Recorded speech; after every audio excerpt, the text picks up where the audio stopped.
30 teams, 30 DHs, let's rank them using statistics. Starting off at number 30 is Avisail Garcia for the Miami Marlins. Somehow he's still projected to be the starting DH. If you add up his 2022 and 2023 WRC+, you get 109, which would be okay for a DH in a single season. This is the sum of his last two, though. The sample size wasn't the greatest last year, but the year before he had 98 games and only mustered a 63 WRC+. You have to be a good hitter if you want to be a good DH. It's kind of in the name. Garcia doesn't walk, he strikes out a lot. This is not a guy I would want starting on my team, especially at the DH position.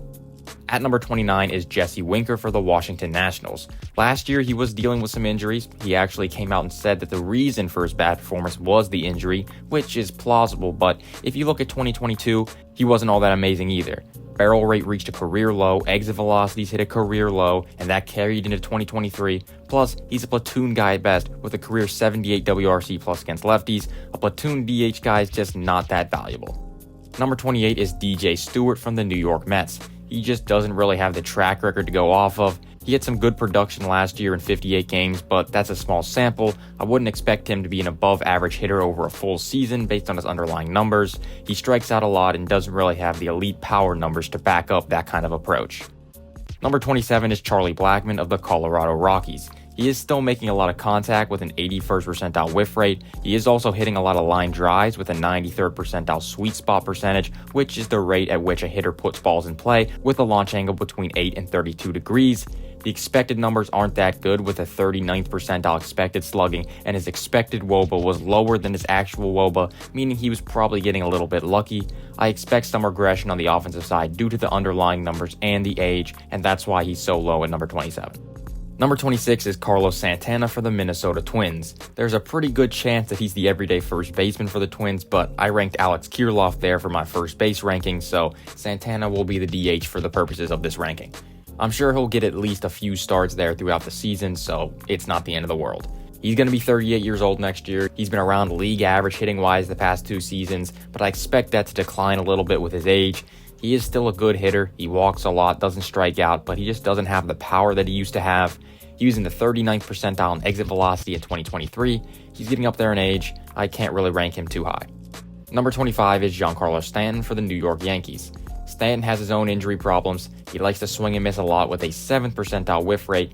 He still manages to barrel up the ball at an elite rate. He put up a 94th percentile barrel rate and 96th percentile exit velocity in 2023.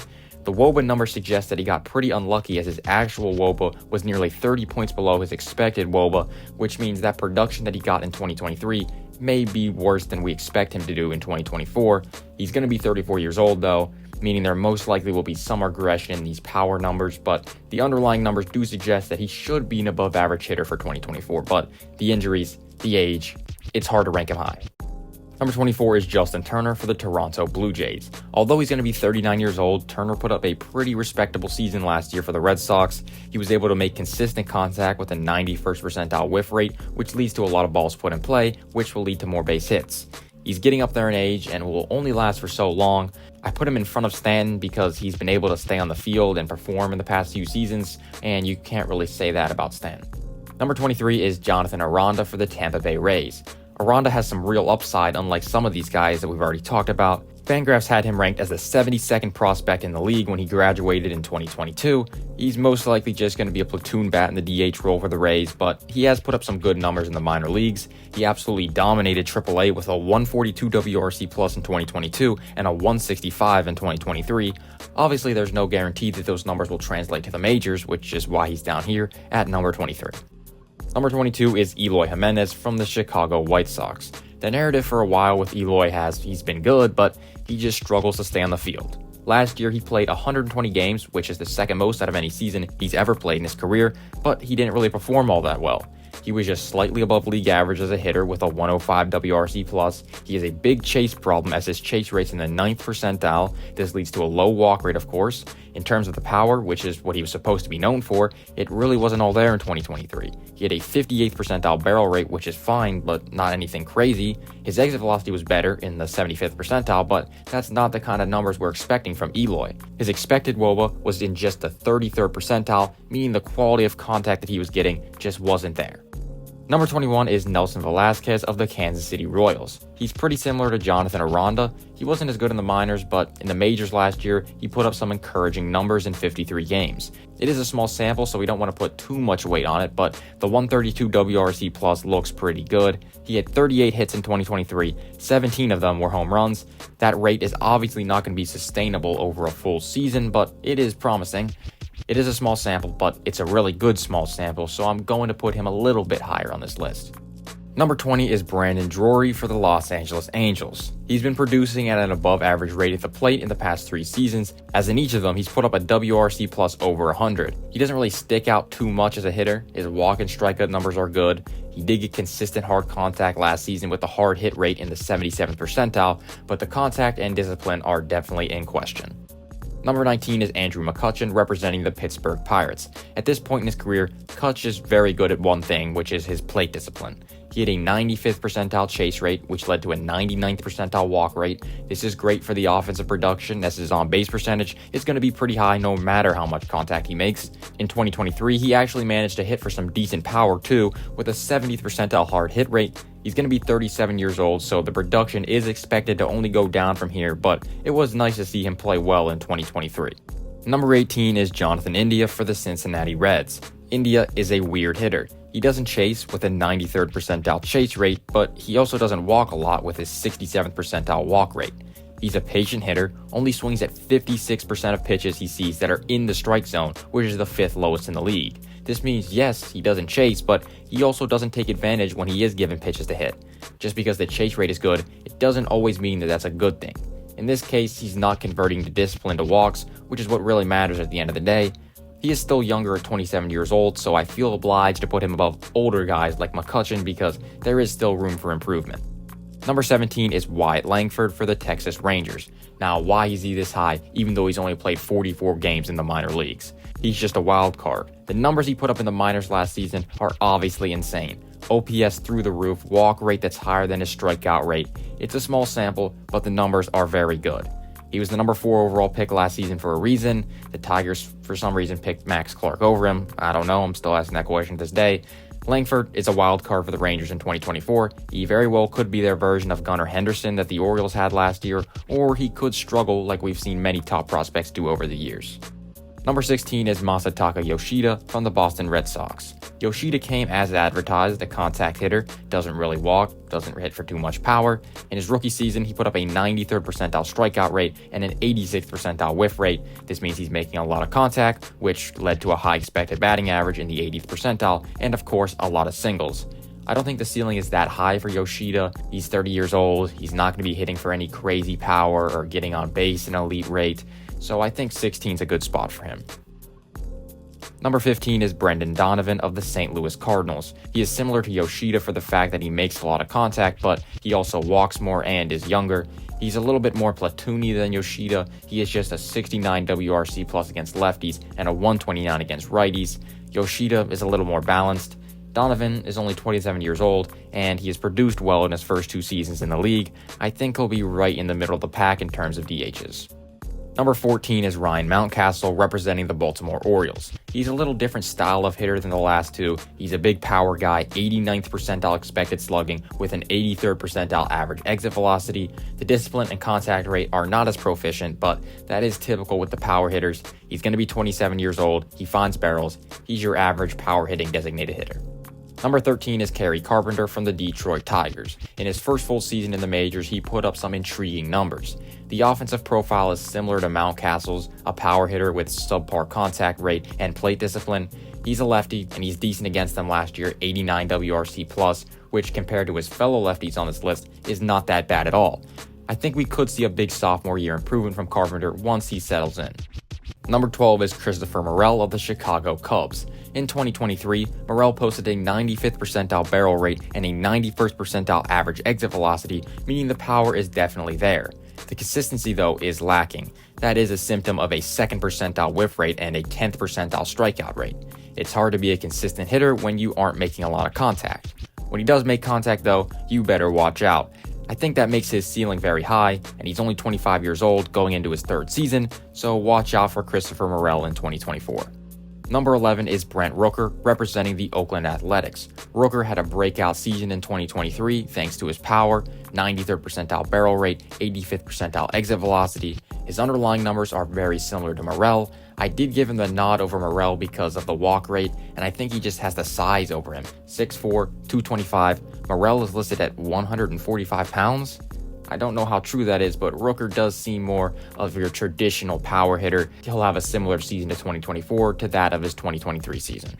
Number 10 is Mitch Garver for the Seattle Mariners. Garver has never really played a full season. He only has one season over 100 games played, but when he does play, he's pretty good.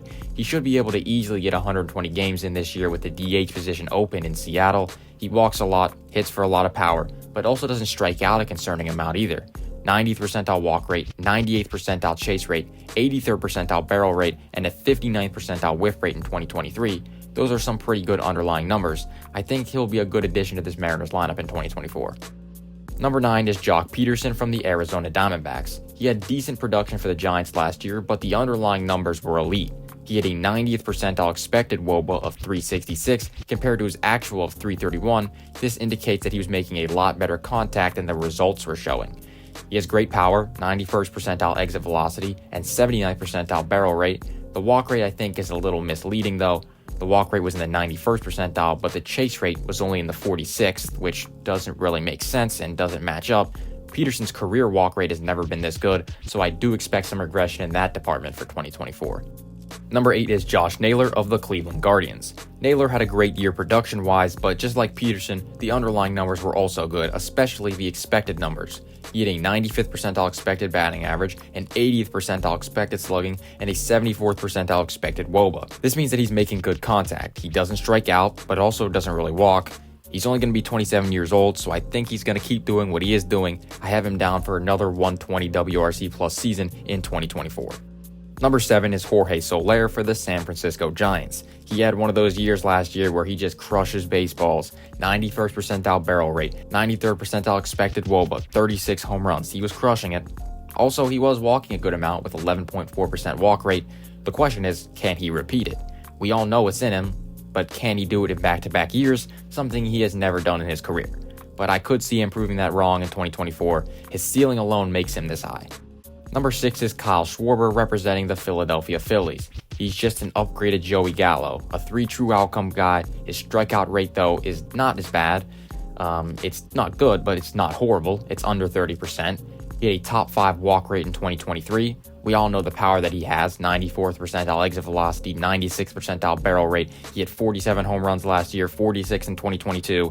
He's pretty much the best case scenario of a 3 true outcome hitter, which probably means that it's not a great approach considering Schwarber's good, but he's not an elite hitter. Getting to the top 5, starting off with number 5 is Marcell Ozuna from the Braves, of course. Kind of had a resurgence out of nowhere after 2 bad seasons in 2023. He's a barrel king, 98th percentile barrel rate. That means he's hitting balls hard, and he's hitting them at a good launch angle, and he's doing that often, which is a good combination for the DH. That is all you can really ask for. Him and Schwarber are probably interchangeable. Ozuna had the better season last year, so I snuck him one spot above him at number 5. Number 4 is Christian Yelich of the Milwaukee Brewers. Yelich is not going to be the full-time DH, but with the outfield consisting of Garrett Mitchell, Jackson Chourio, and Sal Frelick, he is clearly the weakest link defensively, so he should be seeing a lot of time at DH this year. He had a great year last year, not as good as his prime years, but it was good walk rate, hit the ball hard consistently with a 93rd percentile hard hit rate. I have him one spot above Ozuna because I could definitely see Ozuna falling back off of a cliff, where I think Yelich could build on his 2023 season a little more, just based on their individual approaches at the plate. Number 3 is Manny Machado of the San Diego Padres. Manny will be starting the year at DH for now because of the arm injury, but he's going to go back to third at some point. I didn't include him in the third base ranking. Fangraphs has him at DH, so I just went with that. Pretty good. Obviously, it's Manny Machado. He had a down year last year. In 2022, he was an MVP candidate. I'm also counting a little bit of his defensive ability, even though this is the DH ranking. Probably should have included him in the third base, but it's too late now. Let's just move on to number 2, which is Shohei Ohtani of the Los Angeles Dodgers. If Ohtani was pitching, obviously he'd be number 1. It wouldn't be close, but he isn't, and we're only talking about offense here, so don't get me wrong. Ohtani's a top 5 hitter in the league, has some of the most power that we've ever seen. 99th percentile exit velocity, 100th percentile barrel rate. Clearly he knows how to hit the ball hard. The strikeout numbers are up there.